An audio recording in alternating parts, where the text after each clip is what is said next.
जैसा कि नाली तो कैसे है आप सभी लोग। इस चैनल पर आप लोग का पूरा कंटेंट आने वाला है, वो भी रिड्यूस लेवर्स के हिसाब से। आपने इस कंटेंट में आप लोग को बहुत सारी चीजें यहाँ मिल रही होगी। चलिए तो आज हम लोग स्टार्ट करेंगे साइंस में केमिकल रिएक्शंस एंड इक्वेशन। और ये आप लोग की हसलर दीदी बिल्कुल आप लोग को साइंस कंप्लीट करवाने वाली है, वो भी बिल्कुल स्ट्रिक्टली हमारा नए सिलेबस के हिसाब से। यार बहुत प्यारा चैप्टर है केमिकल रिएक्शंस एंड इक्वेशन, जो कि साइंस आज से हम स्टार्ट कर रहे हैं। साथ आप लोग हमसे कनेक्ट करने के लिए बिल्कुल इंस्टाग्राम और टेलीग्राम पर भी ज्वाइन हो सकते हैं, जहां आप लोग की क्वेरीज डाउट सॉल्व हो रहे होंगे। और आप लोग अगर इंटरेक्ट करना चाहे तो बिल्कुल वहां इंटरेक्ट भी कर सकते हैं। तो जल्दी स्टार्ट करते हैं आज से हम लोग केमिकल रिएक्शंस एंड इक्वेशन। तो यार बहुत प्यारा चैप्टर है। मैं स्टार्ट करने से पहले आप लोग को दो चीजें बताना चाहती हूँ कि यहाँ हम लोग को फिजिकल और एक केमिकल चेंज पढ़ना है, ठीक है। अब फिजिकल चेंज का क्या मतलब होता है, तो यार ऐसी कोई चीज जो कि रिवर्स हो सके, क्या हो सके, रिवर्स हो सके, ठीक है, जो रिवर्सिबल हो नेचर में, हम क्या बोल सकते हैं, रिवर्सिबल। और केमिकल चेंज मतलब क्या, जो इरिवर्सिबल हो, जो वापस मतलब एक बार अगर चेंज हो गया ना यार भाई साहब, हम वापस से इसको चेंज नहीं कर सकते, ठीक है, तो वो क्या हो गया, इरिवर्सिबल हो गया, ठीक है। तब मैं तुम्हारे सामने पेश कर रही हूँ बहुत ही प्यारे प्यारे फोटोग्राफ, जिसको देख के तुम्हारा मन ललचाने लगेगा और तुम लोग को बताना है कि ये फिजिकल चेंज है या केमिकल चेंज। बिल्कुल तुम लोग को यार वो नहीं करना है, ठीक है, चिटिंग बिटिंग नहीं करनी है। कमेंट सेक्शन में लिखो पहला ये कौन सा चेंज है, फिजिकल चेंज या केमिकल चेंज। अब इसमें तुम लोग को फोटो दिख रही है, एक जगह पिज्जा है, एक जगह बर्गर है, एक तुम्हारा बकेट है, फ्रेंच फ्राइज है और कोक की बोतल है। अब तुम लोग को बताना है इट इज फिजिकल चेंज और केमिकल चेंज। मतलब इसका मतलब है यार ये क्या है, हमारा कुकिंग ऑफ फूड है। क्या है ये, कुकिंग ऑफ फूड है। यार देखो कुकिंग ऑफ फूड कैसा होगा तुम्हारा, फिजिकल या इधर केमिकल चेंज, तो मैं बता देती हूँ, तुम लोग कॉमेंट्स में लिख दो यार फटाफट पॉज करके।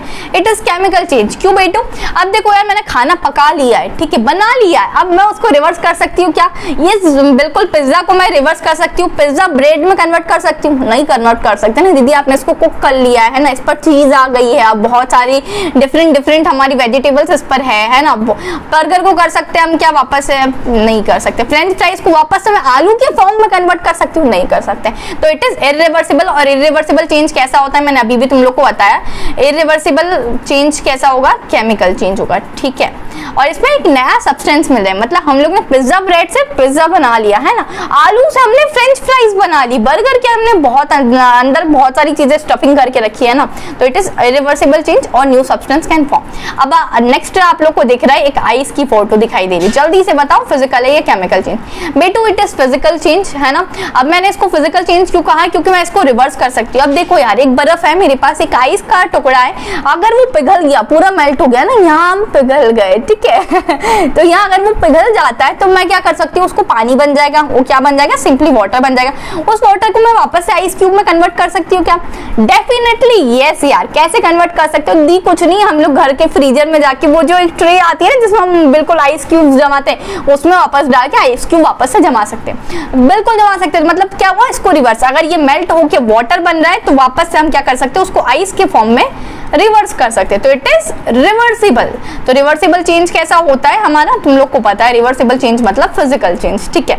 अब चलिए बात करते हैं हम लोग identify the physical and chemical change में। हमारे पास रस्टिंग ऑफ आयरन है, तीसरा फोटो तुम लोग को दिख रहा है। अब यार आयरन पे रस्ट लग जाती है, जंग लग जाती है, तुम्हारे यहाँ भी बहुत सारे ऐसे आयरन होंगे, ठीक है।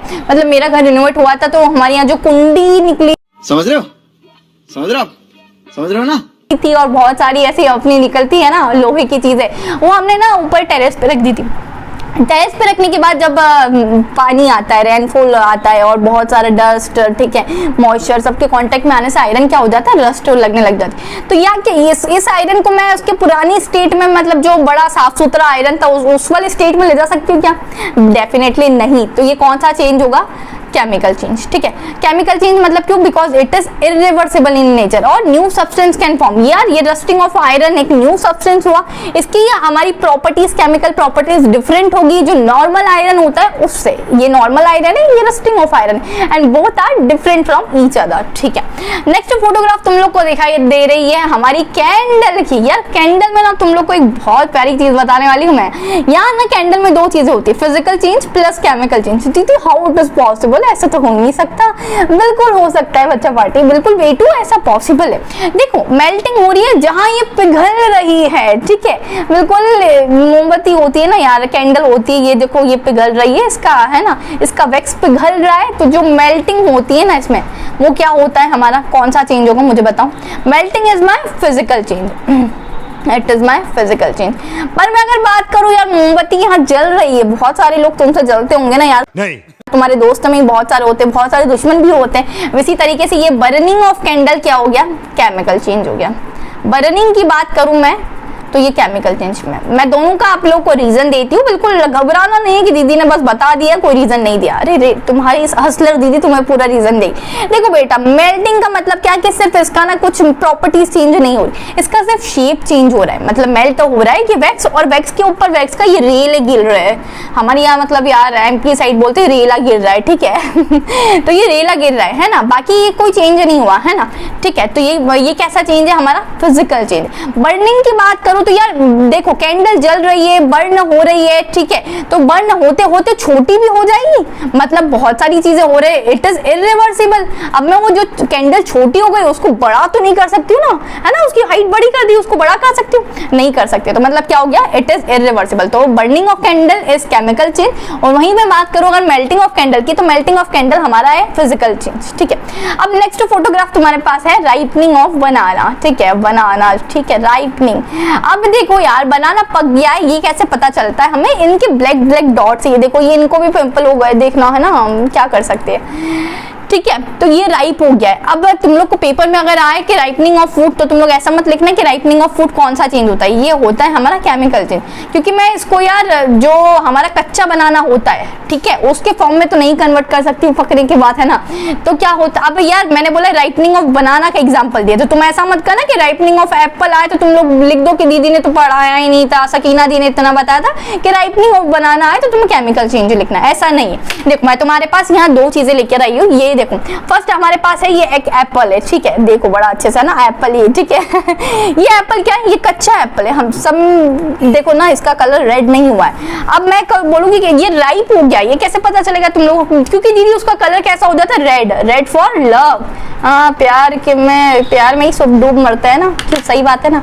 देखो ये कैसा हो गया, अब रेड कलर का एप्पल हो गया। अब तुम लोग सी द डिफरेंस, ये हल्का सा कच्चा है, ठीक है, एंड ये एप्पल कैसा है, ये बिल्कुल पक चुका है, तो ये राइप हो चुका है। तो राइपनिंग ऑफ एप्पल को मैं इस वाले फॉर्म में वापस से कन्वर्ट कर सकती हूँ, नहीं ना, तो दैट मीन्स ये क्या हो गया, हमारा केमिकल चेंज हो गया। तो आई होप तुम लोग को राइपनिंग ऑफ फ्रूट समझ में आ गया हो। कि राइपनिंग ऑफ फ्रूट कैसा होता है, हमारे केमिकल चेंज होता है। अब बात करते हैं यार, जो हमारा मेन टॉपिक है केमिकल रिएक्शन पर आते हैं कि केमिकल रिएक्शन हमारा क्या होता है, जो कि हमारा नाम है कि केमिकल रिएक्शन एंड इक्वेशन, ठीक है। केमिकल रिएक्शन का मतलब होता है सब नई नई चीजें होगी, है ना, जब केमिकल चेंजेस होंगे तब नई नई चीजें होना चालू हो जाएगी। क्या नई चीजें हो रही है, डेफिनेशन पे चलते हैं। Chemical reaction is a process in which new substance with new properties are form, ठीक है। देखो केमिकल चेंज होगा तभी केमिकल रिएक्शन बनेगी, सबसे पहली बात दिमाग में बैठाओ। फिजिकल चेंज होगा तब केमिकल रिएक्शन नहीं होगी बच्चा, ठीक है। केमिकल चेंज हुआ तो केमिकल रिएक्शन हो रही है। केमिकल रिएक्शन ऐसी प्रोसेस है जिसमें नए सब्सटेंस बनते हैं नई नई प्रॉपर्टीज के साथ, तो वो होता है हमारे केमिकल रिएक्शंस। अब देखो आगे चलते हैं हम लोग, मैं केमिकल रिएक्शन के तुम लोग को एग्जांपल्स डिस्कस करती हूँ। अब देखो देयर इज अ एग्जांपल जिसमें मैंने हाइड्रोजन प्लस ऑक्सीजन लिखा है। तब तुम लोग को पता है बेटू, हाइड्रोजन जब रिएक्ट करेगा हमारे ऑक्सीजन से तब नया प्रोडक्ट क्या मिलता है। अब हमारा नया प्रोडक्ट मिलता है यहाँ वाटर, ठीक है। अब मैंने तो ये क्या हो गया, मेरे पास एक केमिकल रिएक्शन हो गई। क्या क्या रिएक्शन में क्या क्या करा, हमने हाइड्रोजन को ऑक्सीजन के साथ रिएक्ट करवाया तो हमें वाटर मिल गया। सेकेंड एग्जाम्पल मैं तुम लोग को बताती हूँ, जब मैंने सोडियम को क्लोराइड के साथ रिएक्ट करवाए, सोडियम प्लस क्लोराइड, देखो ये प्लस करवाते हैं, इसका मतलब इसको इसके साथ रिएक्ट करवा रहे हैं, ये इंडिकेट करता है, ठीक है। यहाँ प्लस साइन क्या इंडिकेट कर रहा है, समझ गए। साथ ही साथ मुझे मिलेगा सोडियम क्लोराइड। अब यार तुम लोग ये सोच रहे होंगे कि दीदी इनका नाम, इसका हाइड्रोजन है, इसका ऑक्सीजन है, पर ये जो यहाँ साइड वाली चीज है और यहाँ साइड वाली चीज है, इनको कुछ ना कुछ कहते होंगे यार, नामकरण तो होगा ना। जैसे मैं मेरे घर में सबसे बड़ी हूँ तो मुझे एल्डर सिस्टर बोलते हैं, मेरी छोटी बहन को यंगर सिस्टर बोलते हैं, तो इनका भी कुछ नाम है यार, इनका भी मतलब प्रॉपर्टीज के हिसाब से कुछ नाम होगा, ठीक है। तो यार इनका नाम देखो, यहाँ देखो। अब जो हमारे प्लस होते हैं, मतलब हमारे लेफ्ट हैंड साइड पर जो चीजें है और राइट हैंड साइड पर चीजें, इनके भी नाम है ना, इनके मम्मी पापा ने भी इनका नामकरण रखा था कुंडली के हिसाब से बच्चा वाटी। अब देखो जो लेफ्ट हैंड यार LHS और RHS अभी तक तुमने मैथमेटिक्स में पढ़ा हुआ ना, तुम पढ़ते थे LHS is equals to RHS, hence proved है ना, यही चीजें तुम्हें केमिस्ट्री में भी पढ़नी है। देखो जो LHS वाली चीजें मतलब लेफ्ट हैंड साइड, ये मेरा लेफ्ट हैंड है भैया, तो लेफ्ट हैंड साइड वाली चीजों को हम बोलते हैं रिएक्टेंट्स। क्या बोलते हैं बच्चा बाटी, जल्दी से बताओ, रिएक्टेंट्स। और राइट हैंड साइड वाली चीजों को हम बोलते हैं या प्रोडक्ट। तो बेटू आई होप तुम लोग समझ गए होंगे कि राइट हैंड साइड वाली चीजों को प्रोडक्ट बोलते हैं, वहीं हम लेफ्ट हैंड साइड वाली चीजों को रिएक्टेंट बोलते हैं। ठीक है, what are the reactants and products in this equation. अब तुम लोग को ये बताना है, इसमें मैं बता दे रही हूँ बी वाले में क्या होगा, ये वाली इक्वेशन में तो कौन कौन से रिएक्टेंट है और कौन कौन से प्रोडक्ट है, ये तुम्हें मुझे कमेंट सेक्शन में बताना है। ठीक है, देखो इसमें अब लेफ्ट हैंड साइड कौन सा है, ये मेरे पास LHS साइड है। देखो ना ये लेफ्ट साइड प्रेजेंट है बेटू, तुम लोग तुम्हारे हाथ से भी बता सकते हो कि ये मेरा लेफ्ट हैंड है तो ये इधर LHS, और ये मेरा राइट हैंड है मतलब इधर RHS। अच्छा, हमको सिखा रही है। और ये मेरे क्या है RHS साइड पर, तो मैं इनको बोल सकती हूँ कि आयरन प्लस सल्फ्यूरिक एसिड, ये मेरे क्या है, ये मेरे रिएक्टेंट है। क्या है बेटू, रिएक्टेंट। और आयरन सल्फेट प्लस हाइड्रोजन, ये क्या है मेरे, मैं बोल सकती हूँ इनको ये मेरे प्रोडक्ट है बेटू।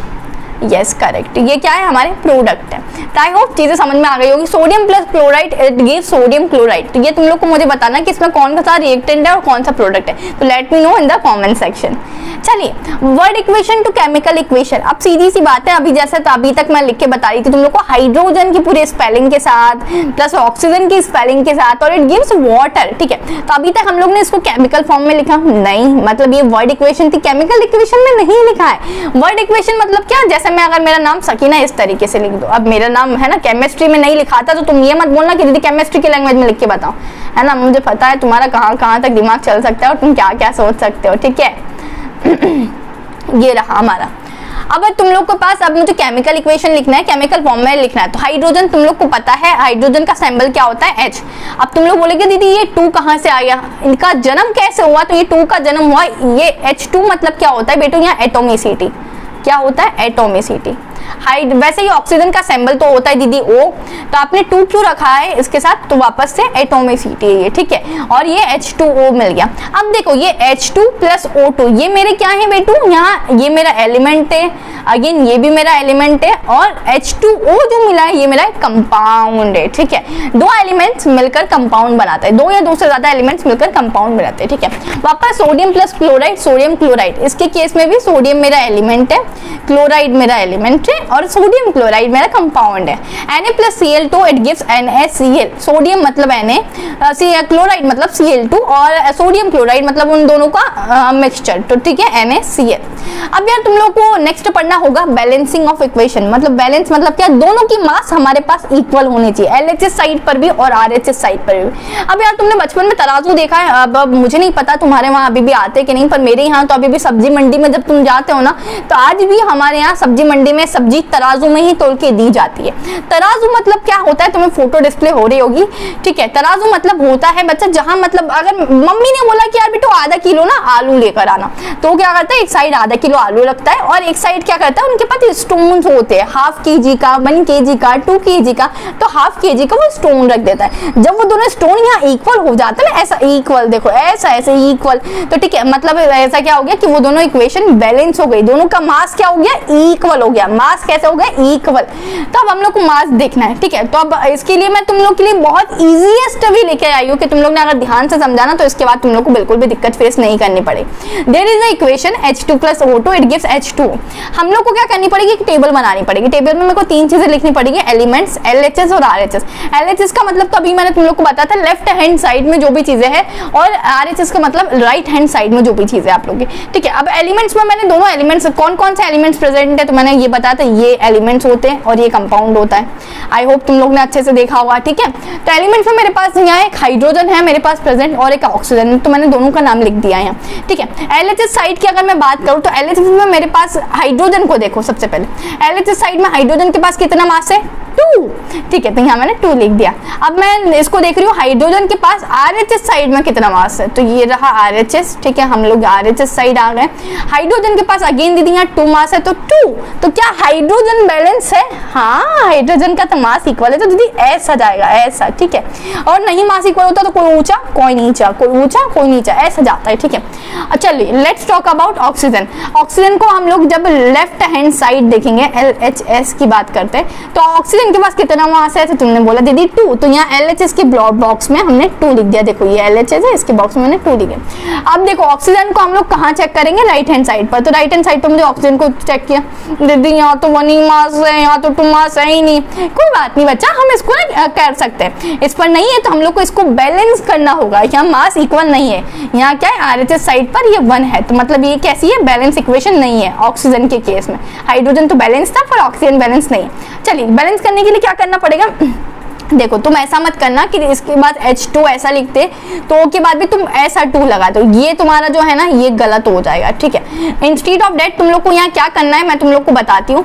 तुम लोग को ना 2 से मल्टीप्लाई करना पड़ेगा। तुम लोग बोलोगे दीदी 2 से मल्टीप्लाई करना पड़ेगा तो हमारा ये तो बिगड़ जाएगा। कौन बिगड़ेगा, हाइड्रोजन तो बिगड़ जाएगा। तो कोई बात नहीं, हम हाइड्रोजन को वापस से बैलेंस कर लेंगे। देखो अब मैंने क्या बोला, तुम्हें RHS साइड पर 2 से मल्टीप्लाई करना होगा, तो ये 2 से मैंने मल्टीप्लाई कर दिया RHS साइड पर। चलो अब नई टेबल बनाते हैं ना, वो पुरानी टेबल को डिश क्या हो वो लेवा दो। अब क्या हुआ, मेरे पास यहाँ एलिमेंट्स है, यहाँ LHS और वापस से RHS, 3 मैंने तुम लोग को चीजें लिखना सिखाई है। टेबल में वापस भरना चालू करो। एलिमेंट्स में तुम्हारे पास कौन से 2 एलिमेंट्स है, यही हाइड्रोजन भी है दीदी और ऑक्सीजन भी। वापस से H और O मैंने एलिमेंट्स यहाँ डाल दिए। LHS साइड पर वापस से अब आप लोग देखना चालू करेंगे। तो हमने क्या करा, अभी हमारे पास इक्वेशन बैलेंस नहीं है तो हमने 2H2O करा, ठीक है। मतलब ये O के पास मेरे पास कितना आ गया, 2 आ गया मास, ठीक है। अब O के पास तो 2 आ गया है, ठीक है, ये O हो गया बैलेंस। पर तुम एक चीज देखो, यहाँ अगर तुम लोग हाइड्रोजन को देखने जाओगे तो हाइड्रोजन के पास कितना मास हो गया, 2H2, मतलब 2 into 2 क्या होता है, 4 होता है, मल्टीप्लीकेशन आता है, आई होप है ना। तो यहाँ तुम्हारा तुमने लिखा है कि दीदी RHS ना हाइड्रोजन RHS साइड पर 4 हो चुका है। तब मेरे पास दिक्कत हो गई है यार, मुझे LHS साइड पर भी हाइड्रोजन को 4 करवाना पड़ेगा, उसका मास 4 करवाना पड़ेगा। कैसे करवाऊंगी, LHS साइड पर तो अभी तक हमारा हाइड्रोजन H2 था, O2 ऐसी इक्वेशन थी, ठीक है। यहाँ भी हमने क्या करा, इसको 4 बनाने के लिए यहाँ तुम 2 से अगेन मल्टीप्लाई करो, तो वापस से 2 into 2 कितना हो जाएगा, 4 हो जाएगा। तब क्या करा हमने, LHS साइड पर भी 2 से मल्टीप्लाई करा। तो अब तुम लोग पूरी इक्वेशन को बहुत प्यार से देखो, ठीक है। रुको मैं वापस से इसको इरेज करके हम लोग वापस से सारी चीजें कंक्लूड करते हैं, ठीक है। आई होप चीजें क्लियर हो रही हो तुम्हें। और अगर नहीं भी समझ में आ रही तो तुम लोग को इसको 1-2 बार पढ़ोगे तो तुम लोग को आ जाएगी। बिल्कुल डरने की बात नहीं है, पहला चैप्टर है, पहली बार पढ़ रहे हो तो हो सकता है कि नहीं समझ में आए। बिल्कुल भी घबराने और डरने की कोई बात नहीं है। देखो 2H2, ठीक है। अब हाइड्रोजन कितना है, 4। LHS साइड की बात कर रही है, कौन सा पार्ट है हमारा, LHS, और ये RHS, ठीक है। बात मैं पहले सबसे पहले तुम्हारा लिख दूं। LHS साइड की बात करें तो हाइड्रोजन को देखते हैं, तो हाइड्रोजन कितना है, 4, 2 into 2, तो ठीक है 4 हो गया। अब हाइड्रोजन की बात करते हैं RHS साइड पर, तो 2 into 2 हाइड्रोजन कितना हो गया, 4। ओके, तो ये इट इज बैलेंस्ड, तो मैं यहाँ B लिख देती हूँ, Bal, ठीक है। अब हम लोग एलिमेंट्स में ऑक्सीजन पे चलते हैं। ऑक्सीजन की बात करते हैं तो ऑक्सीजन कितना है, O2, मतलब 2 है, लिख लिया हमने। LHS साइड पर ऑक्सीजन 2 है। RHS पर चलते हैं तो RHS साइड पर भी देखो ये 2 इससे भी मल्टीप्लाई हो जाएगा, तो O भी कितना है, 2 है RHS साइड पे। आई होप ये तुम्हें क्लियर हो गया होगा। तो let me know in the comment section कि दीदी बैलेंस रिएक्शन इसके बाद देखने के बाद आ गई। बैलेंस केमिकल रिएक्शन, अब ये तुम लोग मुझे बताओगे, मैंने इसको पूरा सॉल्व करके तुम्हारे लिए रख दिया है। Na+Cl2 ये एलिमेंट्स बिल्कुल डाल रखे हैं, तुम लोग अपने से करना। देखो ये अनबैलेंस इक्वेशन है, अनबैलेंस्ड है ये। मैंने नेक्स्ट पीपीटी पे बैलेंस करके भी ये दिखाया, तो तुम इसको पॉज करके यहाँ अच्छे से देख सकते हो। एक एग्जांपल मैंने करवा दिया है, एक तुम लोग करके देख लेना, ठीक है बेटू। अब देखो हम लोग इसको अब देखो यार, जो ये रिएक्शंस अभी तक हमने लिखी ना, ये रिएक्शन अगर तुम लोग लिख के आओगे तो तुम लोग को नंबर मिलेंगे क्या, बिल्कुल भी नहीं, ठेंगा मिलेगा, ठेंगा। क्यों ठेंगा मिलेगा दीदी? अब यार देखो बेटू, तुमने ना इसके फिजिकल स्टेट्स नहीं लिखे। फिजिकल स्टेट का मतलब क्या होता है, देखो यहाँ फिजिकल स्टेट मतलब कुछ चीजें सॉलिड होती है, कुछ चीजें लिक्विड होती है, कुछ चीजें एक्वस होती है और कुछ चीजें गैस के फॉर्म में होती है। तो यहाँ एस क्या रिप्रेजेंट करेगा, सॉलिड। लिक्विड के लिए हम एल को रिप्रेजेंट करते हैं। एक्वस, एक्वस मतलब क्या होता है कि किसी भी चीज को पानी में घोलना, डिसॉल्व करना, तो वो एक्वस सॉल्यूशन बन जाता है, ठीक है। अब मैंने बोला सोडियम को मुझे पानी पानी में वाटर में डिसॉल्व करना है तो वो क्या हो जाएगा, एक्वस सॉल्यूशन हो जाएगा, बिकॉज मैंने वाटर, सिंपल वाटर के अंदर सोडियम को डिसॉल्व किया, ठीक है। अब यहाँ एक गैसियस होता है, तो ये चार चीजें तुम लोग को याद रखनी है। अब O2 मतलब क्या होता है, ऑक्सीजन है, ये सीधी सी बात है। तो ऑक्सीजन गैस होती है, तुम लोग ने देखे ना ऑक्सीजन सिलेंडर, इतने बड़े बड़े ऑक्सीजन सिलेंडर्स हमारे पास आते हैं। कोविड के टाइम पर तुम लोग ने बहुत सारों ने देखे होंगे, ठीक है। तो ऑक्सीजन गैस के फॉर्म में होती है, तो यहाँ हम लोग इसको जी से लिखेंगे। हाइड्रोजन, अगेन हाइड्रोजन भी एक गैस होती है, तो इसको कैसे लिखेंगे बताओ, इन 4 सैंपल्स में से 1 2 3 4 कौन सा सैंपल लिखेंगे, ऑफकोर्स दीदी जी लिखेंगे। तो यहाँ ऑक्सीजन, हाइड्रोजन भी क्या होती है, गैस होती है। अब H2O, यार तुम बोलोगे दीदी ये वाटर है, पर आपने यहाँ जी लिखा है। बेटे देखो यहाँ मैंने ऑक्सीजन गैस को हाइड्रोजन गैस को जब रिएक्ट करवाया तो मुझे वाटर मिलेगा, but in the form of water vapour, है ना, स्टीम के फॉर्म में मिलेगा, वाटर वेपर के फॉर्म में मिलेगा। तो यार वेपर के फॉर्म में मिल रहा है या स्टीम के फॉर्म में मिल रहा है, तो मतलब वो गैसियस हुआ, है ना। स्टीम क्या हुआ, स्टीम हम लोग, तुम लोग ने कभी देखा है, तुम लोग विक्स का स्टीम आता है, हम लोग पानी भरते हैं उसमें विक्स के कैप्सूल्स डालते हैं और स्टीम होता है, तो पानी क्या है, स्टीम के फॉर्म में बाहर निकलती है। यार मैं, मेरे पास नीचे रखा हुआ है, अगर होता तो मैं तुम्हारे दिखाने के लिए लाती, नेक्स्ट लेक्चर में हम लोग याद रखेंगे। तो पानी स्टीम के फॉर्म में निकलता है, तो दैट इज गैस, ठीक है। वैसे ही हम दूसरा एग्जांपल देखते हैं, क्या हमारे पास क्या है, अब Fe मतलब क्या होता है, आयरन। आयरन मेरे पास एक मेटल होता है बेटू, आयरन क्या होता है, मेटल, तो इसीलिए ये सॉलिड फॉर्म में होता है। आयरन कभी भी तुम लोग देखो मेटल सॉलिड फॉर्म में ही होता है, ठीक है। अब H2O, तो H2O ये गैसियस फॉर्म में, मतलब वापस अगेन ये वाटर वेपर या स्टीम के फॉर्म में, ठीक है। तो यहाँ हम लोग जी लिखेंगे। Fe3O4, सीधी सी बात है, आयरन, और आयरन का कंपाउंड हमारा सॉलिड ही होगा, तो यहाँ मैं वापस S से रिप्रेजेंट करूंगी, S मींस मेरा सॉलिड, और प्लस 4H2, H2 मतलब हाइड्रोजन गैस, ठीक है। अभी हम लोग ये ऊपर पढ़ के आ रहे हैं, देखो ये रहा ना H2, तो यहाँ भी H2 मतलब मेरा हाइड्रोजन गैस होता है। अब मैं बात करती हूँ नीचे जिंक की, तो जिंक बताओ अगेन मेरा मेटल होता है कि नहीं, तुम्हारे हिसाब से, मेरे हिसाब से तो मेटल होता है, ठीक है। तो मैं जिंक को सॉलिड से रिप्रेजेंट कर दूंगी वापस से, ठीक है। अब नेक्स्ट बारी आती है हमारे HCl मतलब हाइड्रोक्लोरिक एसिड। अब यार हाइड्रोक्लोरिक एसिड के आगे तुम्हारा एक्वस लिखा हुआ है, मतलब पानी में, ये जैसे मान लो ये वाटर है, वाटर में हम लोग हाइड्रोक्लोरिक एसिड को डिसॉल्व करते तो वो क्या हो जाता है, एक्वस सॉल्यूशन बनेगा। मैंने अभी तुम लोग को बताया था ना, नॉर्मल वाटर में तुम किसी भी चीज को डिसॉल्व कर रहे तो वो क्या बन जाएगा, तुम्हारा एक्वस सॉल्यूशन बन जाएगा। तो ZnCl2 एक्वस और प्लस H2 ये क्या हो जाएगा, गैस। तो यहाँ मैंने जी से रिप्रेजेंट कर दिया। आई होप बच्चों तुम लोग को ये समझ में आ गए होंगे स्टेट्स, और नहीं भी आ रहे हैं तो तुम लोग जितने मेटल्स है वो सॉलिड होते हैं, गैस मतलब ये ऑक्सीजन गैस होती है, हमारी हाइड्रोजन गैस होती है, नाइट्रोजन गैस होती है, तो ये H2 N2 O2 इन सभी के आगे तुम जी लिख दोगे, ठीक है। ये इन सभी के आगे तुम लोग को जी लिखना है, ठीक है। अब नहीं समझ में आई होगी तो शायद वाटर वेपर नहीं समझ में आया होगा, तो ये तुम लोग जैसे जैसे प्रैक्टिस करोगे ना ये चीजें तुम्हें क्लियर हो जाने लगेगी। तो बिल्कुल भी इस चीज का तुम लोग को टेंशन नहीं लेना है ना। मैं सारी चीजें तुम लोग को बिल्कुल आई प्रॉमिस कि तुम लोग को फ्री ऑफ कॉस्ट सभी चीजें करवाऊंगी। यहाँ हम लोग PYQs भी हम लोग सॉल्व करेंगे। नेक्स्ट होता है हमारे पास बेटू characteristics of a chemical reaction. अब यार कोई केमिकल रिएक्शन हो रही है तो हम उसको कैसे पहचान सकते हैं ये केमिकल रिएक्शन है। अब लेट अस सपोज कि कभी तुम लोग को तुम्हारी हसलर दीदी और सकीना दीदी रोड पर चलते हुए दिख गई, या कभी हम लोग जिंदगी में मिल लिए, तो तुम कैसे पहचानोगे कि ये सकीना दीदी है?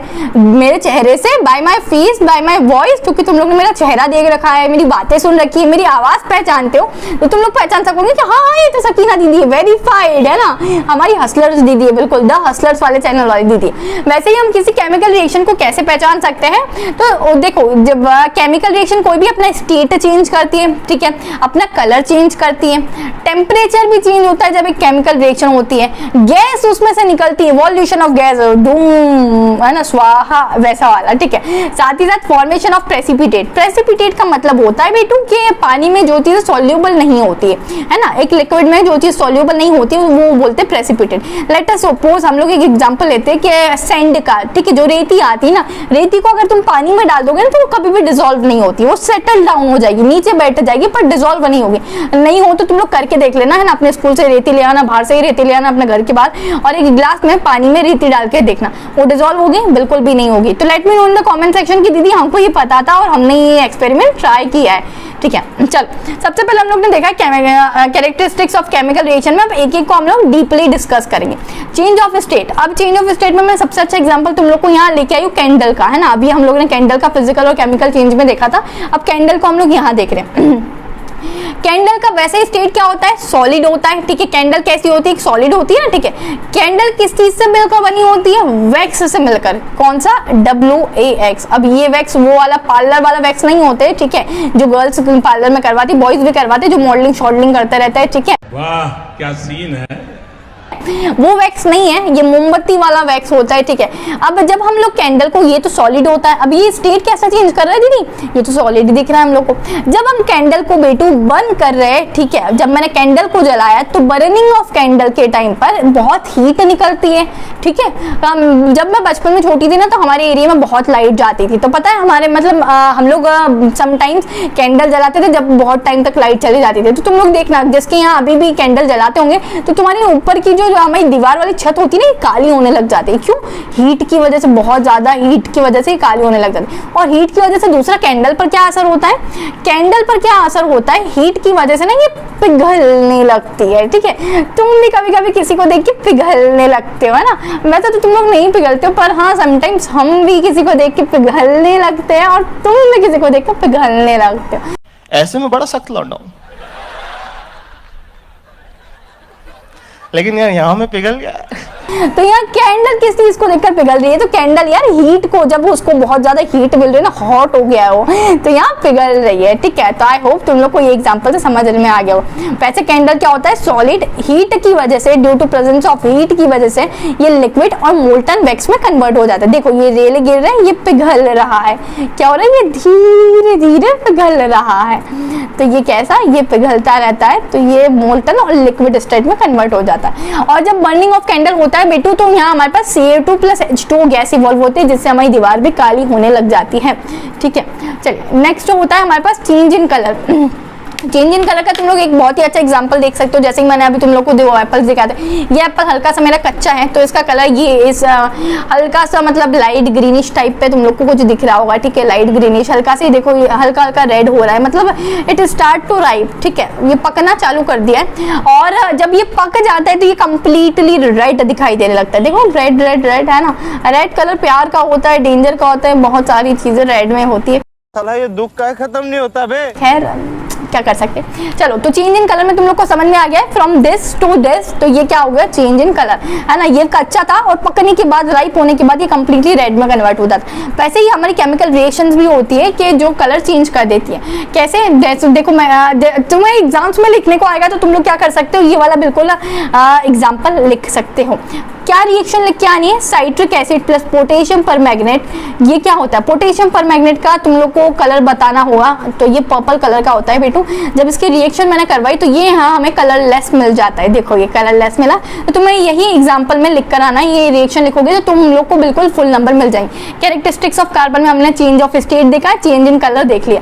चेंज इन टेम्परेचर की बात कर, क्योंकि टेम्परेचर भी चेंज होता है जब केमिकल रिएक्शंस होती है। देखो क्विक लाइम है ना, क्विक लाइम का मतलब होता है CaO, मतलब कैल्शियम ऑक्साइड को जब हम लोग वाटर से रिएक्ट करवाते हैं, H2O से रिएक्ट करवाते हैं, तब हमारे पास मिलता है स्लेक्ड लाइम, है ना। क्या मिलता है हमारे पास, स्लेक्ड लाइम। और स्लेक्ड लाइम को हम स्लेक्ड लाइम, और दूसरा हमारे पास बाई प्रोडक्ट मिलता है वाटर, ठीक है। तो ये तुम लोग को पता है, ये हमारे रिएक्टेंट्स है, ये हमारे प्रोडक्ट है, ठीक है। तो क्विक लाइम का formula CaO calcium oxide plus water H2O, उसको रिएक्ट करा, स्लेक्ड लाइम मिल गया, मतलब क्या होता है CaOH होल ट्वाइस, मतलब कैल्शियम हाइड्रोक्साइड मिल रहा है। ये क्या मिल रहा है, calcium hydroxide plus heat evolve होती है इसमें, है ना, हीट निकल रही है। जैसे मैंने तो तुम लोग को बोला था इवोल्यूशन ऑफ गैस होता है, यहाँ देखो इवोल्यूशन ऑफ गैस में यहाँ तुम लोग को ना चैप्टर में मतलब केमिकल रिएक्शन में दो टाइप की केमिकल रिएक्शन होती है, एक होती है एक्सोथर्मिक और एक होती है एंडोथर्मिक। तो ये दोनों चीजें मैं तुम लोग को पीछे बताने वाले। चलो अभी हम बात करते हैं इवोल्यूशन ऑफ गैस पर, मतलब गैस निकलती है ना, अलग अलग टाइप की गैस निकल सकती है, ऑक्सीजन निकल सकता है, हाइड्रोजन निकल सकता है, नाइट्रोजन निकल सकता है। तो चलिए देखते हैं एग्जाम्पल से। इवोल्यूशन ऑफ गैस में तुम लोग को दो तीन रिएक्शंस बता देती हूँ, तुम्हें जो आसान लगे तुम ये लर्न कर लेना, और वो तुम लोग एग्जाम्स में पर्टिकुलरली लिख सकते हो। देखो Zn+2HCl, मतलब जिंक को जब मैंने हाइड्रोक्लोरिक एसिड के साथ रिएक्ट करवाए तब मुझे मिलता है जिंक क्लोराइड, ZnCl2 मिलता है, प्लस हाइड्रोजन गैस इवॉल्व हो रही। जो ये हाइड्रोजन गैस है ना बेटू, ये क्या हो रही है, इवॉल्व, मतलब निकल रही है, उड़ रही है ना, ये एनवायरमेंट में निकल रही है, ठीक है। वैसे ही मैंने जब आयरन को सल्फ्यूरिक एसिड के साथ रिएक्ट करवा, मतलब Fe+H2SO4 तब मुझे मिलता है, या FeSO4 मिलता है मुझे, और साथ ही साथ यहाँ भी क्या हो रही है, हाइड्रोजन गैस इवॉल्व होती है, ठीक है। अब तुम लोग को मुझे FeSO4 का यहाँ नाम बताना है कि FeSO4 का नाम क्या होता है, ठीक है। Na2CO3 इसको हम लोग बोलते हैं सोडियम कार्बोनेट। जब इसको हम लोग रिएक्ट करवाते हैं डाइल्यूट हाइड्रोक्लोरिक एसिड के साथ, मतलब अगेन HCl के साथ रिएक्ट कराऊंगे, तब मुझे मिल जाता है NaCl मिल गया, H2 अलग हो जाता है, मतलब वाटर यहाँ अलग हो चुका है। साथ ही यहाँ जो गैस इवॉल्व हो रही है ना, जो गैस निकल रही है वो होती है हमारी CO2, ठीक है, कार्बन डाइऑक्साइड वाली गैस। यहाँ क्या होती है, इसके आगे G लिख लेना, मैं भूल गई हूँ लिखना। तो ये इवॉल्व हो रही है, ये क्या हो रही है, इवॉल्व हो रही है, ठीक है।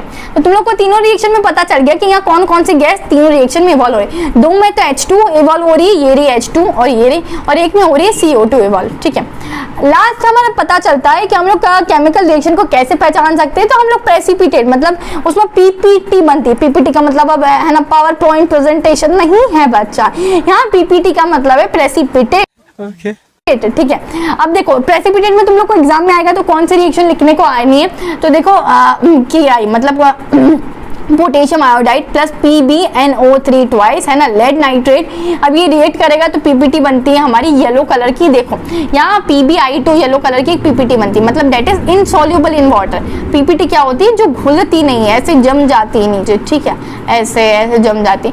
तो यहाँ प्रोडक्ट मिल रहा है 2KNO3, इसका नाम तुम लोग मुझे बताओ कि इसका क्या नाम है ना, और PbI2। इस पूरी रिएक्शन का तुम लोग को नाम लिखना है कॉमेंट सेक्शन में, और मैं सारे कॉमेंट्स आप लोग के रीड आउट करूंगी, तो प्लीज यार कॉमेंट्स में लिख कर जाना, तो जिससे मुझे भी पता चलेगा कि मेरे बच्चा पार्टी को, मेरे B2 को कितना चैप्टर समझ में आ रहा है। चलिए बच्चा, यहाँ तुम लोग ने अब यहाँ खत्म करा कि 5 टाइप के कैरेक्टरिस्टिक्स होते हैं हमारे केमिकल रिएक्शन को पहचानने के लिए। स्टेट चेंज होता है, कलर चेंज होता है, टेम्परेचर चेंज होता है, गैस इवॉल्व हो रही है, निकल रही है, और प्रेसिपिटेट बनता है। अब केमिकल रिएक्शन भी यहाँ बहुत तरीके की होती है, मतलब टाइप्स ऑफ केमिकल रिएक्शन हम लोग को पढ़ना है। 5 तरीके की केमिकल रिएक्शन हमारे पास होती है। फर्स्ट वन होती है कॉम्बिनेशन रिएक्शन, एक होती है डिकम्पोजिशन रिएक्शन, एक डिस्प्लेसमेंट रिएक्शन, एक double displacement reaction, and fifth is redox reaction. तो चलिए कॉम्बिनेशन, यार कॉम्बिनेशन से तुम लोग को वर्ड से ही समझ में आ रहा है कि ये रिएक्शन क्या कर रही होगी, कंबाइन कर रही होगी। अब यार कॉम्बिनेशन से बहुत सी बार हम लोग कपड़े लेने जाते हैं तो हम बोलते हैं यार ये ब्लैक टॉप पर कौन से कलर की जीन्स अच्छी लगी, कौन सा कॉम्बिनेशन बैठेगा इस पर। वैसे ही कॉम्बिनेशन हमको रिएक्शंस के बीच में जमाना है। तो कॉम्बिनेशन रिएक्शन में क्या होता है, देखो ये दोनों रिएक्शन ये बड़ी आसान सी है, तुम लोग को पढ़ते से लर्न हो जाएगी। Combination reactions are those reaction in which 2 और more substance combine to form a single substance, ठीक है। दो से ज्यादा सब्सटेंस मिलते हैं एक सब्सटेंस बनाने के लिए, सिंगल सब्सटेंस बनाने के लिए। अब देखो ये NCERT की तुम्हारी डेफिनेशन है, तो तुम लोग बिल्कुल ये भी देख सकते हो कि reaction in which a single product is formed from 2 और मोर रिएक्टेंट्स। एक सिंगल प्रोडक्ट बनता है 2 और 2 से ज्यादा रिएक्टेंट्स को रिएक्ट करवा के या कंबाइन करवा के, ठीक है, एक प्रोडक्ट बनता है, और उस रिएक्शन को हम लोग बोलते हैं कॉम्बिनेशन रिएक्शन।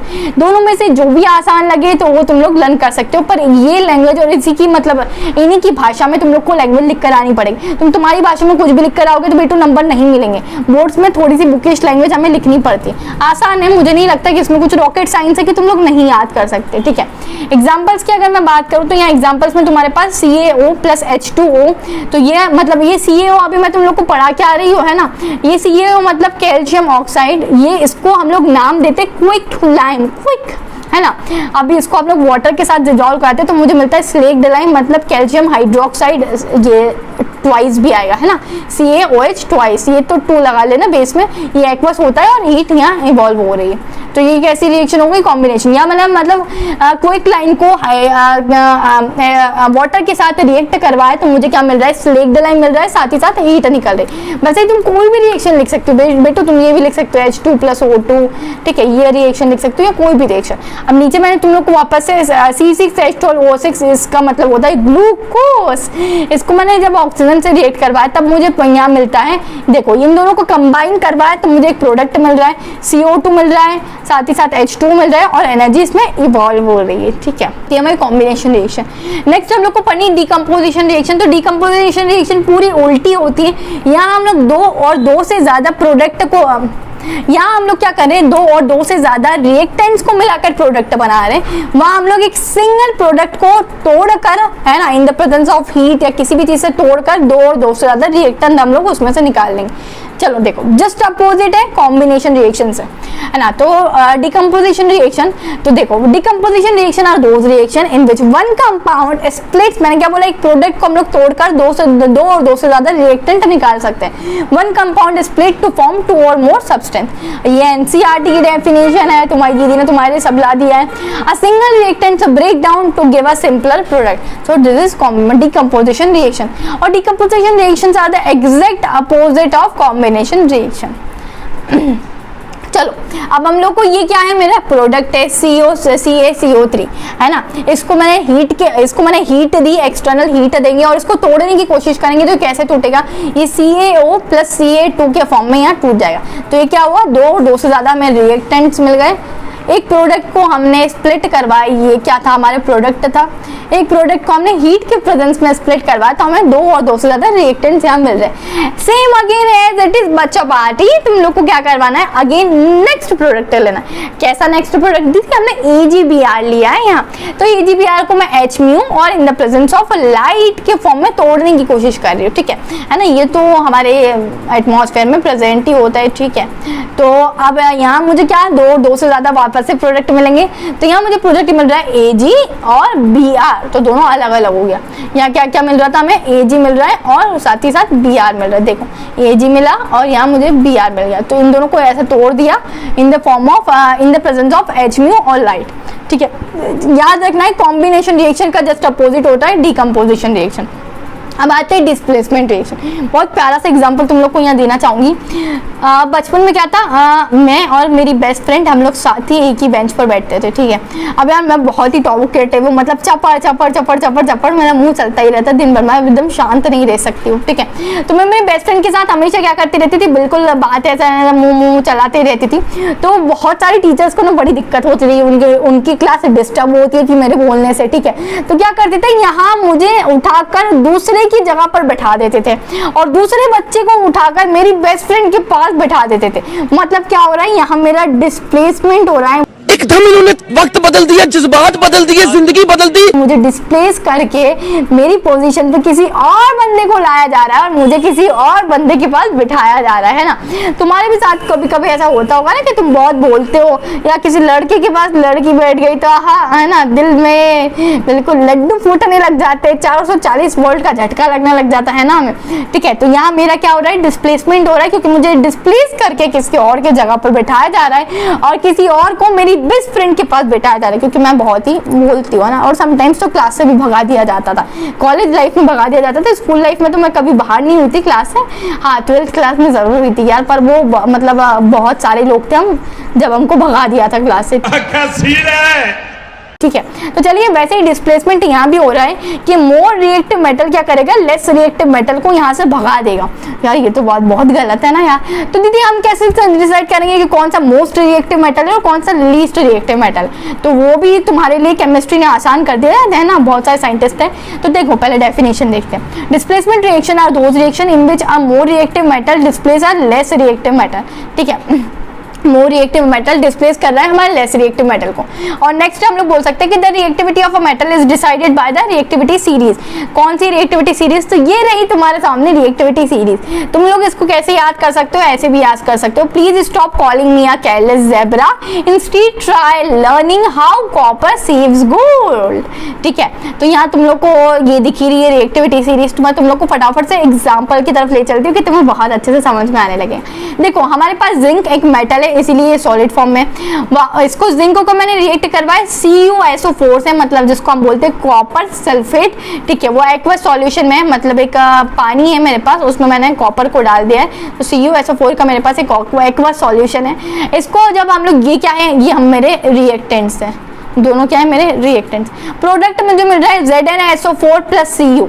तो देखो तुम लोग, ये Zn ने क्या करा, थोड़ा सा मिटा देती हूँ मैं इसको, है ना। थोड़ा सा साफ कर देते, ठीक है। यहाँ क्या करा, ये Zn ने सीयू की गर्लफ्रेंड को चोरी करके ले गया यार, है ना। वक्त बदल गए यार, क्या कर रहा है ये Zn। यहाँ अभी तक सिंगल था, पर इसने क्या करा, यहाँ आके मिंगल हो गया, इसने सीयू की गर्लफ्रेंड को भगा कर ले गया। ऐसा क्यों हुआ? चलो रिएक्टिविटी सीरीज में देखते हैं कि जिंक ज्यादा रिएक्टिव है या फिर कॉपर। देखो जिंक को मैं डिसाइड करती हूँ कहाँ है जिंक, ये रहा जिंक।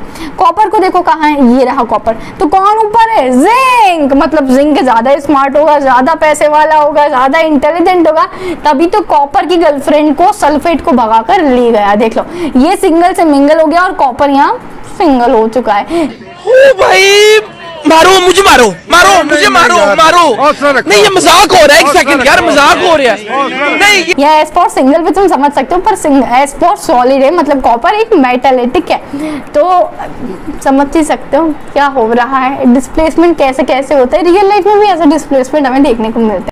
अच्छा, चलिए सेकेंड एग्जांपल पे चलते हैं। जब मेरे पास एक आयरन का टुकड़ा है, मतलब Fe मेरे पास, Fe में साथ ही साथ क्या हो जाएगा, अब CuSO4 वापस मैंने कॉपर सल्फेट के साथ रिएक्ट करवाया, ठीक है। तो यहाँ क्या होगा, अब देखो आयरन और कॉपर में से कौन मोस्ट रिएक्टिव और कौन लीस्ट रिएक्टिव, चलिए देखते हैं। आयरन ये रहा, अब कॉपर को देखते, कॉपर वापस से आयरन जीत चुका है, मतलब आयरन क्या हो जाएगा, सिंगल से मिंगल हो जाएगा। देखिए भाई साहब, आयरन हो चुका है मिंगल, कॉपर की गर्लफ्रेंड मतलब सल्फेट को वापस से आयरन भगा के ले चुका है, और कॉपर बिल्कुल फसड्डी निकला है हमारा कि वापस ही मिंगल से क्या हो चुका है, सिंगल हो चुका है। खत्म, बाय बाय टाटा।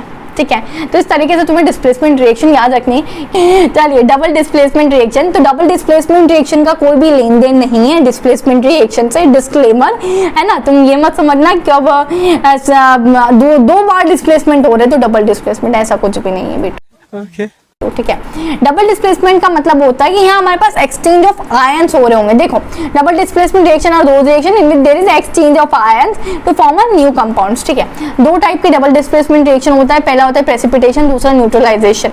अब देखो जैसे डबल डिस्प्लेसमेंट रिएक्शन में तुम लोग को बहुत अच्छे तरीके से समझाती हूँ, पॉजिटिव नेगेटिव की तरफ अट्रैक्ट होता है ना, मतलब लाइक चार्जेस कैसे होते हैं, अट्रैक्ट करते हैं या रिपेल करते हैं, रिपेल करते हैं, और अनलाइक चार्जेस कैसे होते हैं, पॉजिटिव किसकी तरफ, देखो Na प्लस होता है, SO4 माइनस होता है, ठीक है, साथ ही साथ वापस से Ba भी क्या होता है हमारा प्लस होता है, और Ca2 माइनस होता है। ठीक है, यहाँ तुम लोग देख सकते हो, तो मतलब पॉजिटिव नेगेटिव के साथ रिएक्ट करेगा। आखिर मेल का क्या ही मेल होता है, इसीलिए मेल फीमेल से अट्रैक्ट होती है और फीमेल भी मेल से। तो अब ये जो Na है ना, ये किससे रिएक्ट होगा, Cl2 के साथ रिएक्ट होगा, और ये SO4 है, ये Ba के साथ रिएक्ट होगा। ठीक है, अब तुम लोग को यहाँ पॉजिटिव नेगेटिव अगर नहीं पता कि कौन सा पॉजिटिव है और कौन सा नेगेटिव है, तो मैं तुम लोग को एक अच्छा तरीका बताती हूँ। तुम Na को A दे सकते हो, SO4 को B, वापस से Ba को A दे सकते हो और इसको B। ठीक है, अब ये A क्या करेगा, इस वाले के साथ B से रिएक्ट कर लेगा, और ये B क्या करेगा, A के साथ रिएक्ट करेगा। It's so simple. ठीक है, अगर तुम्हें नहीं भी पता कि कौन सा प्रोडक्ट के ऊपर किसके माथे पे प्लस साइन लगता है और किसके माथे पे माइनस साइन लगता है, तो तुम ये वाली ट्रिक अपना सकते हो। तो देखो यहाँ Na2, मतलब ये Na2 किसके साथ रिएक्ट कर गया, Cl2 के साथ, तो ये देखो NaCl बन गया यहाँ, और ये Ba किसके साथ रिएक्ट करिए, SO4 के साथ, तो यहाँ BaSO4 प्लस NaCl। तो यहाँ तुम लोग को रिएक्शन में एक बार अच्छे से पढ़कर बता देती हूँ कि रिएक्शन हमारी क्या हो रही है। तो आई होप तुम लोगों ने नोट कर लिया होगा, नहीं तो बेटू पॉज करके नोट कर लेना।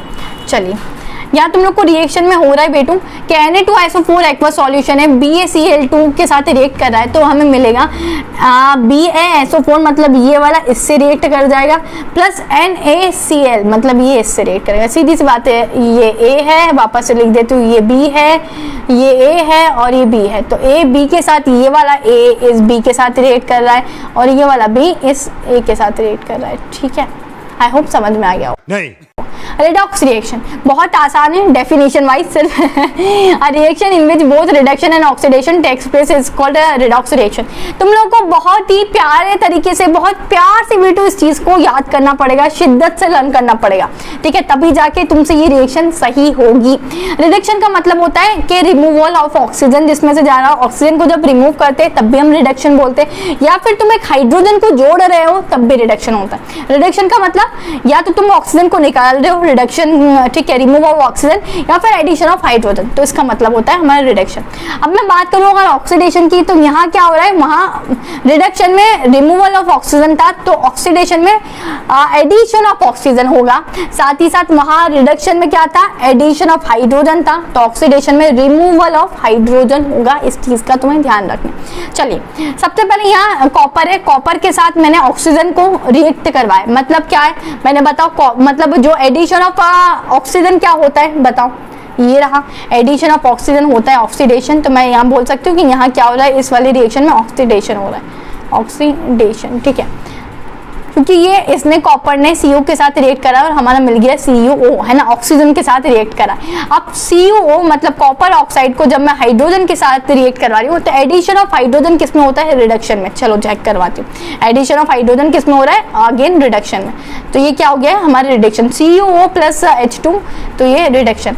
पर रिडक्स रिएक्शन क्या बोलती है बेटू, कि ऑक्सीडेशन और रिडक्शन एक ही रिएक्शन में टेक्स प्लेस होने चाहिए। तो चलो मैंने नीचे एक तुमने रिएक्शन लिखवाई है जिसमें ऑक्सीडेशन भी हो रहा है, साथ ही साथ रिडक्शन भी हो रहा है। MnO2 प्लस 4HCl, तो इसने क्या करा है, MnCl2 plus 2H2O plus Cl2, ये तुम्हारी रिएक्शन है। अब देखो यहाँ Mn के पास O2 था, पर तुम प्रोडक्ट साइड पर देखोगे तो Mn के पास O2 नहीं है, इसने Cl के साथ रिएक्ट करा।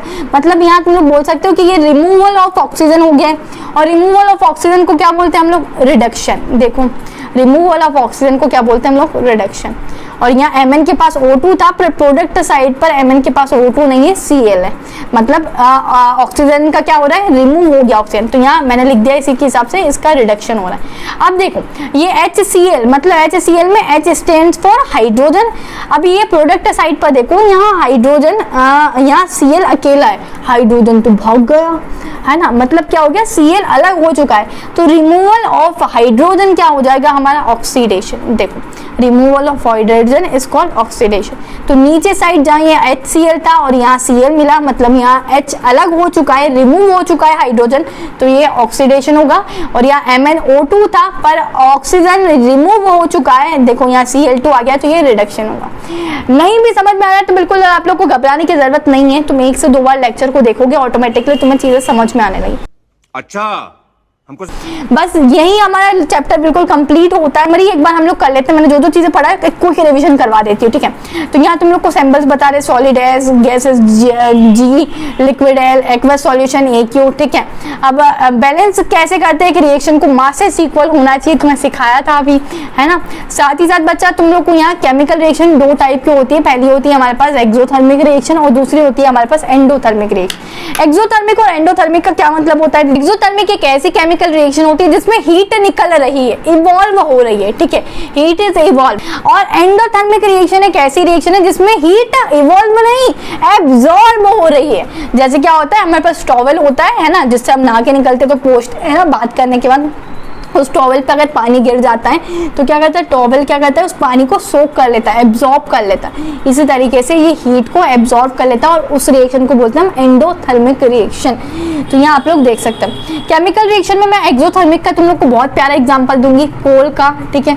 जब हम कोयले को जलाते हैं तो क्या होता है, हीट निकलती है। मेरे पापा की भी कोल की फैक्ट्री है, तो मैं कभी वहाँ का व्लॉग शूट करके डालूंगी तो तुम्हें पता चलेगा। मतलब हमारे MP साइड जहाँ मैं रहती हूँ, मेरे रीजन में बेटा बहुत ज्यादा ना यहाँ गर्म टेम्परेचर होता है, मतलब इन समर्स यहाँ 46 से ऊपर टेम्परेचर होता है। तो इतनी गर्मी में कोयले आपस में टकरा कर, मतलब आपस में इनकी रिएक्शन होती है और हीट प्रोड्यूस होने लगती है। और हीट कैसी होती है, इवॉल्व होती है, ठीक है। तो हीट निकलती है, वैसी आग नहीं लगती है कोयले में, ये ऑरेंज कलर की आग ऐसी नहीं लगती है, मतलब सिर्फ एक व्हाइट कलर की हीट हमें निकलती हुई दिखती है, बहुत स्मेल आती है, तो समझ में आ जाता है कि कोयले में आग लगी है, ठीक है। वैसे ही एंडोथर्मिक रिएक्शन जिसमें हीट एब्जॉर्ब हो जाती है। अगर मैं इसके एग्जांपल्स की बात करूं तो डिकम्पोजिशन होते हैं ना, तो वो सभी में हमारी हीट कैसे हो जाती है, एब्जॉर्ब होती है, ना कि इवॉल्व होती है, ठीक है। रेडॉक्स रिएक्शन में तुम लोग ने देख लिया कि वैसी रिएक्शन जिसमें ऑक्सीडेशन और रिडक्शन दोनों चीजें हो। ऑक्सीडेशन तुम लोग को पता है, ऑक्सीडेशन मतलब क्या होता है, एडिशन ऑफ ऑक्सीजन, ठीक है, और रिमूवल ऑफ हाइड्रोजन, ठीक है।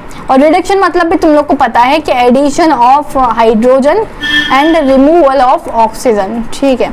तो ये चीजें तुम लोग को क्लियर हो जाए। कैरेक्टरिस्टिक्स ऑफ केमिकल रिएक्शन तुम लोग को पता है 5 टाइप से होता है। टाइप्स ऑफ केमिकल रिएक्शन अभी 5 टाइप की पढ़ाई, कॉम्बिनेशन होती है, डिकम्पोजिशन, डिस्प्लेसमेंट, डबल डिस्प्लेसमेंट और रिडॉक्स रिएक्शन। आई होप तुम लोग को पूरा चैप्टर बिल्कुल अच्छे तरीके से समझ में आ गया। चलिए बच्चा पार्टी इसी के साथ बोलती हूँ मैं आप लोग से नेक्स्ट वीडियो में विदागिरी आप लोगों से लेती हूँ। Keep learning, keep subscribing my channel and bye bye, take care, love you all.